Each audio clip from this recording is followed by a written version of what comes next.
सुप्रभात। नमस्कार बच्चों। उम्मीद है कि आप अपने घरों पे स्वस्थ और सुरक्षित होंगे। आज मैं आपके सामने हिंदी विषय लेकर प्रस्तुत हूँ और वैसे भी मैं हिंदी विषय का शिक्षक हूँ, तो हिंदी विषय लेकर ही प्रस्तुत रहूँगा। बच्चों, आप कई वर्षों से व्याकरण पढ़ते आ रहे हैं, पर व्याकरण किन शब्दों के मेल से बना है, क्या आपको पता है? नहीं? ठीक, अगर जिन्हें पता है बहुत अच्छा, जिन्हें नहीं पता है उन्हें मैं बताने के प्रयत्न करूंगा, ताकि हम व्याकरण विषय पढ़ने से पहले हम समझ तो लें व्याकरण होता क्या है। व्याकरण होता क्या है तो हम जानेंगे व्याकरण किन शब्दों के मेल से बना है, उसका अर्थ क्या होता है और वह भाषा के लिए क्यों जरूरी है। तो सबसे पहले मैं बताने का प्रयत्न करूंगा व्याकरण किन शब्दों के मेल से बना है। व्याकरण यह शब्द वि धन करण, गलती हो गई, सॉरी, वि धन आ धन करण, वि धन आ धन करण।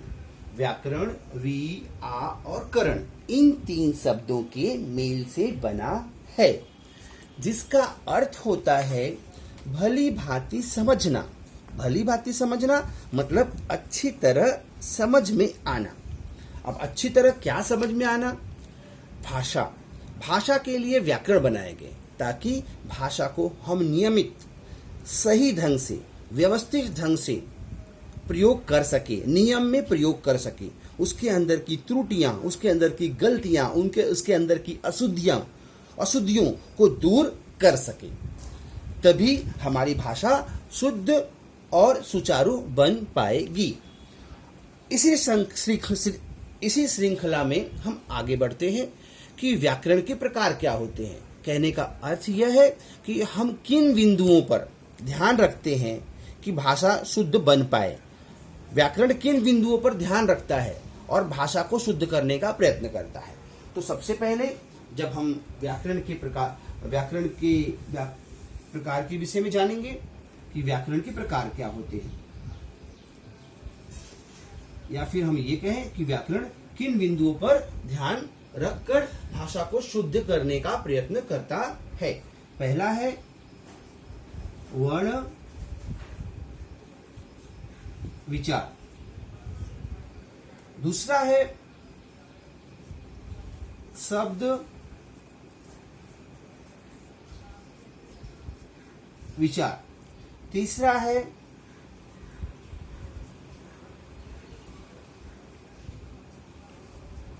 वाक्य विचार। अब आपके मन में प्रश्न आ रहा होगा कि वर्ण, शब्द और वाक्य, कहने का अर्थ है व्याकरण वर्ण के आधार पर विचार करता है, शब्द के आधार पर विचार करता है और वाक्य के आधार पर विचार करता है कि भाषा में कहाँ कहाँ त्रुटियां आ गई हैं, कहाँ कहाँ कमियां आ गई हैं, उनको सुधारने का प्रयत्न करता है। अब हम थोड़ा वर्ण के आधार पर जानेंगे। जैसे वर्ण है अ, आ, इ, क, ख, ग इत्यादि। अब यहाँ देखिए, मैंने लिखा आ म। अब यह वर्ण सही ढंग से, सही क्रम में लगे हुए हैं। अगर हम इसे उल्टा कर दें म आ, जिसका कोई भी अर्थ, शाब्दिक अर्थ नहीं है, तो कहने का अर्थ है वर्ण विचार में इन बातों का ध्यान रखा जाता है। शब्द विचार में भी देखा जाता है कि शब्द सही वाक्य में सही ढंग से प्रयोग हो रहे हैं कि नहीं, क्या सही जगह सही शब्द प्रयोग हो रहा है कि नहीं, क्योंकि शब्द के कई अर्थ होते हैं और क्या सही अर्थ का शब्द सही जगह प्रयोग में आ रहा है कि नहीं, इस बात का ध्यान शब्द विचार में रखा जाता है। वर्ण विचार में शब्दों के क्रम पे ध्यान रखा जाता है और वाक्य विचार में वाक्य की शुद्धियां, वाक्य के अंदर आने वाली कमियों को दूर करने का प्रयत्न किया जाता है। फिर से मैंने जो समझाया थोड़ा सा समझाने का प्रयत्न करूंगा। व्याकरण वि धन आ धन करण इन तीन शब्दों के मेल से बना है, जिसका अर्थ होता है व्याकरण, जिसका अर्थ होता है भली भांति समझना। व्याकरण का अर्थ होता है भाषा को भली भांति समझना और उसको नियमित, व्यवस्थित और उसके अंदर की कमियों को दूर करना। व्याकरण को 3 भागों में बांटा गया, या यह कहें कि व्याकरण के 3 बिंदु होते हैं भाषा को नियमित करने के लिए, भाषा को शुद्ध करने के लिए। पहला बिंदु होता है वर्ण विचार, दूसरा बिंदु होता है शब्द विचार और तीसरा बिंदु होता है वाक्य विचार। इन तीनों बिंदुओं को ध्यान में रखकर व्याकरण के आधार पर भाषा के अंदर पाई जाने वाली कमियों को, त्रुटियों को, गलतियों को दूर करने का प्रयत्न किया जाता है। तो बच्चों, आप व्याकरण क्या होता है, व्याकरण किन बिंदुओं पे काम करता है, आपने समझा। साथ ही साथ हम हिंदी भाषा में केवल व्याकरण ही तो नहीं पढ़ते, हम हिंदी भाषा में निबंध भी पढ़ते हैं, हम नाटक भी पढ़ते हैं, हम कहानी भी पढ़ते हैं, हम पत्र भी पढ़ते हैं, हम कविता भी पढ़ते हैं। तो ये सारी चीजें, पत्र, निबंध, कहानी, कविता, उपन्यास इत्यादि चीजें साहित्य के अंतर्गत आती हैं। साहित्य। अब आपका प्रश्न होगा कि साहित्य क्या है। अब आपका प्रश्न होगा, साहित्य का अर्थ भी हमें जानना चाहिए। साहित्य का क्या अर्थ होता है, क्या आपको पता है? ठीक है, अगर आपको पता है तो बहुत अच्छा, अगर नहीं पता है तो मैं बताने की कोशिश कर रहा हूं, आप ध्यानपूर्वक सुनिए और समझिए। साहित्य शब्द स और हित से बना हुआ है। यह शब्द भी 2 शब्दों के मेल से बना हुआ है। कहने का अर्थ है स, धन, हित, इन 2 शब्दों के मेल से शब्द बना साहित्य, जिसका अर्थ है हित करने वाला, अर्थात जो रचना समाज का हित करे उसे साहित्य कहते हैं। मतलब वह लेखन कार्य, वह लिखना, कविता, कहानी, निबंध, उपन्यास इत्यादि, जिससे समाज का हित हो, समाज का कल्याण हो, समाज को किसी विषय में जानकारी मिले, जो समाज के ज्ञान को संचित करे, इकट्ठा करे। हम समाज की सारी जानकारियों को साहित्य के माध्यम से इकट्ठा करते हैं। तो समाज के हित में जो जानकारी इकट्ठा की जाए, संचित की जाए, उसका संचित किया जाए, उसका कोश बनाया जाए, उसे हम कहते हैं साहित्य। तो बच्चों, आपने व्याकरण और साहित्य का शाब्दिक अर्थ जाना और साहित्य के अंतर्गत क्या क्या आते हैं, व्याकरण में अंतर्गत क्या क्या आते हैं, इसको आपने सामान्य रूप से समझने का प्रयत्न किया। अब बच्चों, आगे हम बढ़ते हैं इसी विषय में। अब हमने देखा कि व्याकरण के 3 बिंदु होते हैं या 3 प्रकार होते हैं, वर्ण विचार, शब्द विचार और वाक्य विचार। तो आज हमारा विषय है वर्ण विचार। वर्ण अर्थात अ, आ, ई, क से लेके ज्ञ तक जितने भी वर्ण होते हैं उनको हम जानेंगे और उन्हीं के आधार पे हम अपना विषय वर्ण विच्छेद को समझने का प्रयत्न करेंगे। वर्ण विचार। वर्ण विच्छेद पढ़ाने से पहले मैं थोड़ा वर्ण विचार पर चर्चा करना चाहूंगा, ताकि आप समझ पाए कि वर्ण विचार होता क्या है। बच्चों, आपने देखा होगा कि लोग अ, आ, ई इस प्रकार से ध्वनियां निकालते थे पहले। सॉरी, आज भी लोग ध्वनियां निकालते हैं। यहाँ तक कि ट्रैफिक हवलदार संकेत से गाड़ियों को आने जाने का इशारा करता है। तो हमारे पूर्वज भी इसी अलग अलग प्रकार की ध्वनियां निकालते थे और उस ध्वनियों को उन्होंने लिखित रूप में, लिपिबद्ध रूप में लिखने का प्रयत्न किया। इसके लिए उन्होंने जो उनके मुंह से ध्वनियां आती थी उनको उन्होंने लिखकर एकत्रित किया। जैसे मुंह से निकलने वाली ध्वनि अ, तो उन्होंने इस प्रकार लिखा।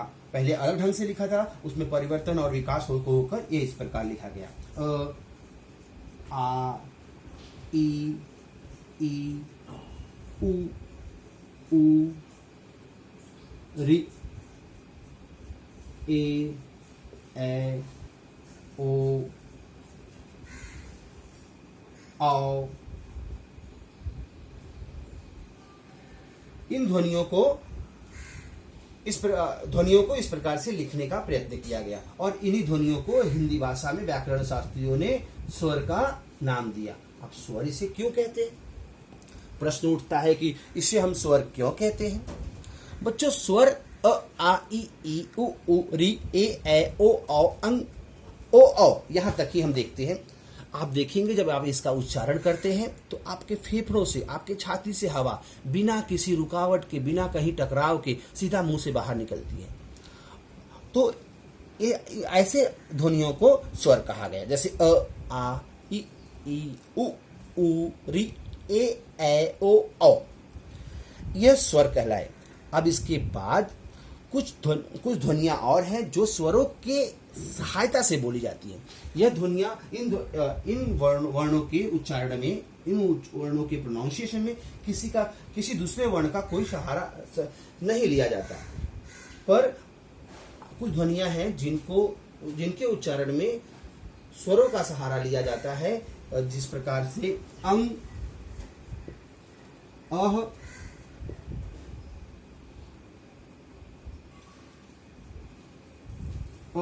अंग, अ। देखा आपने, अंग अ का सहारा लिया, यहां भी अ का सहारा लिया गया। अंग को यह ध्वनि नाक से निकलती है, पर यह अ के सहारे बोली जाती है। साथ ही साथ यह अ है, यह अ के साथ में ह का सहारा लिया गया। तो बच्चों, अ से लेके अ तक स्वर कहलाए। उसके बाद आने वाली ध्वनियां जो दो हैं, इनको अयोगवाहक कहलाया गया। अयोगवाहक हमें मात्र जानने की जरूरत है, पर हमें विशेष रूप से जानना है कि अंग को हम अनुस्वार कहते हैं, अह को हम विसर्ग कहते हैं, अंग को हम अनुस्वार कहते हैं, और अह को हम क्या कहते हैं? विसर्ग। इसके अलावा एक और ध्वनि का प्रवेश हिंदी भाषा में हुआ, वह है औ। यह ध्वनि अंग्रेजी भाषा के हिंदी में आने के कारण, अंग्रेजों के भारत में आने के कारण प्रवेश में आई। हिंदी भाषा में आपने देखा होगा कहीं कहीं डॉल लिखा जाता है, कहीं कहीं अंग्रेजी शब्द है पर हिंदी में लिख दिया जाता है, कहीं कहीं बॉल लिखा जाता है। तो बच्चों, औ इसका उच्चारण, इसका प्रयोग अंग्रेजी भाषा के कारण हिंदी में आया। तो बच्चों, फिर से बताना चाहूंगा, स्वर अ से लेके औ तक जितने वर्ण हैं वह स्वर कहलाए। उसके बाद अयोगवाहक, या इसे अनुस्वार और विसर्ग के नाम से भी जाना गया। यह आगत स्वर है जो कि अंग्रेजी भाषा के हिंदी में आने के प्रयोग के कारण आया। इसके अलावा हम एक चीज और बताएंगे, अनुनासिक। आपने देखा होगा इस प्रकार प्रयोग आते हैं, चंद्रबिंदु, इसे अनुनासिक कहते हैं। तो बच्चों, आज आपने व्याकरण, साहित्य और वर्ण विचार में स्वर के विषय में जाना। अब हम व्यंजन के विषय में जानकर आगे बढ़ेंगे।